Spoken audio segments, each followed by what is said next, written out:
सुनिए, एक दोस्त, एक आदमी है जिसके 4-6 दोस्त हैं। 4-6 दोस्त साथ में बैठ के चाय पीते हैं, साथ में ही खाते पीते हैं और साथ में अधिक समय गुजारते हैं।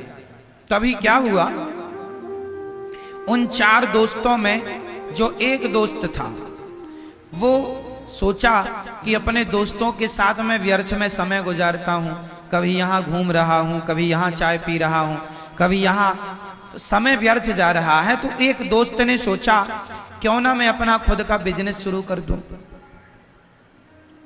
क्यों ना मैं अपना खुद का कुछ काम शुरू कर दूं। तो एक ने काम स्टार्ट किया अपना कुछ बिजनेस और वो उसमें आगे बढ़ने लगा। जब वो आगे बढ़ने लगा तो उसके जो 3 दोस्त थे, अब उन तीनों को लगा यार ये तो हमसे बहुत आगे चला गया।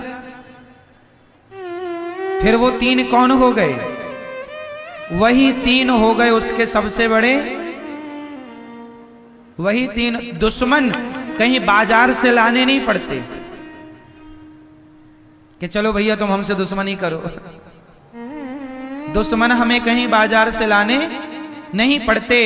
आप वो एक लड़का, एक व्यक्ति जो सफल हो गया तो उसके अपने वो दोस्त, वो 3 बन गए दुश्मन और वह उसको खींचने लगे कि हम जैसे हैं तुम भी ऐसी रहो हमारी तरह। कहां आगे जा रहे हो, है ना? तुम भी हमारी तरह रहो। तो समाज में आप ये गलती करते हैं कि आप पहले ज्यादा किसी को मुंह लगा लेते हैं, फिर वही लोग जिनके साथ आप उठते बैठते थे वही लोग आपकी बुराई करने लग जाते हैं, वही आपको उलझाने लग जाते हैं, वही आप पर मिथ्या आरोप लगाने लग जाते हैं। इसलिए कहा करता हूं कि समाज में ज्यादा लोगों के बीच में उठना बैठना भी बुरा है।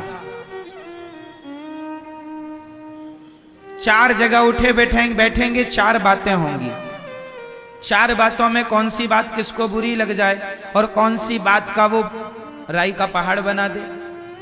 इसलिए समाज में ज्यादा लोगों के साथ उठना बैठना भी अच्छा नहीं। आप किसी को अपने घर बुलाइए, आप एक बहुत बड़ा घर बनाइए, आप बहुत कामयाब हो जाइए, तो आप जिनको अपने घर बुलाएंगे तो जो आपके घर आएंगे, आप शादी में बुलाइए, बच्चे के जन्मदिन में बुलाइए, किसी को समाज को आप बुलाते हैं, सब लोग आते हैं। तो सब लोग आते हैं तो जरूरी नहीं है कि बहुत लोग आपको आशीर्वाद देने ही आए हैं। कुछ लोग आपका वैभव देखकर ईर्ष्या पाल ले, अरे इनके पास इतना है, अरे तो इतनी तरक्की कर गए। वो आपसे मिलेंगे, आपका सब देखेंगे और जाकर के आपसे ईर्ष्या द्वेष चालू कर देंगे।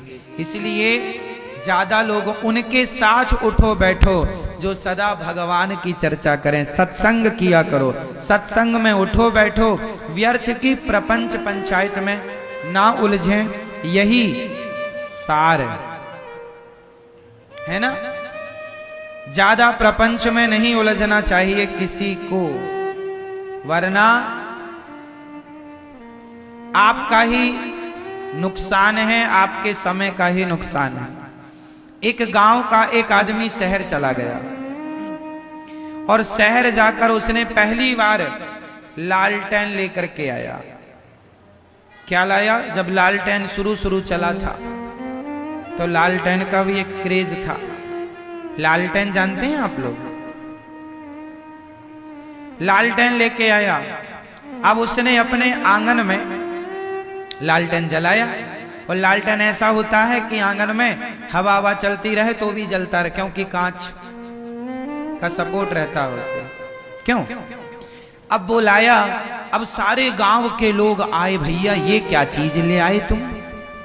हमारा दिया तो हवा में बुझ जाता है, तुम्हारा बुझ नहीं रहा है। अब सारे गांव वाले देखने आए उसकी लालटेन। अब गांव वालों में काना फूसी चालू हो गई, यार भैया अपन सबके घर में अंधेरा है, इसके घर में उजेला है,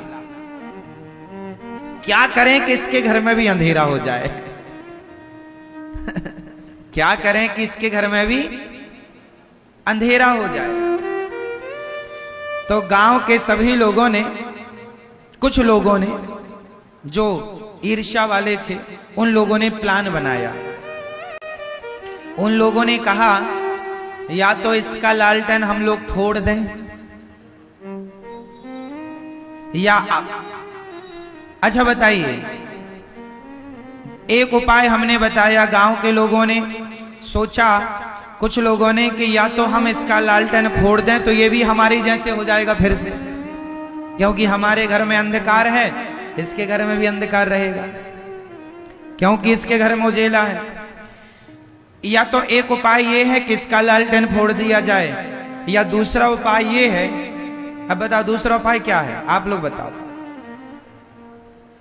दूसरा उपाय क्या है, बता दो। दूसरा उपाय ये है, या अपन लोग भी शहर चलें और अपन लोग भी एक एक लालटेन लेके आए और अपने घर को भी रोशन कर लें, या तो अपन अपने घर को भी रोशनी से भर लें, या तो इसका भी लालटेन तोड़ डालें। कौन सा उपाय अच्छा है? कि उसका भी घर प्रकाश से भरा रहे और अपना घर भी प्रकाश से भर जाए, रोशनी से भर जाए। इसके लिए क्या करना पड़ेगा? उसकी तरह उसकी टांग पकड़ के खींचने समाधान नहीं है, उसका लालटेन तोड़ देना समाधान नहीं है। आप अपने आप को भी इतना कामयाब बना लो कि आपके घर भी एक लालटेन आए और आपका भी घर प्रकाश से भर जाए। तो जीवन में ये सबक हमें लेना सीखना चाहिए कि हम दूसरों को देखकर जलना बंद करें और अपने को भी उसकी तरह कामयाब बनाएं।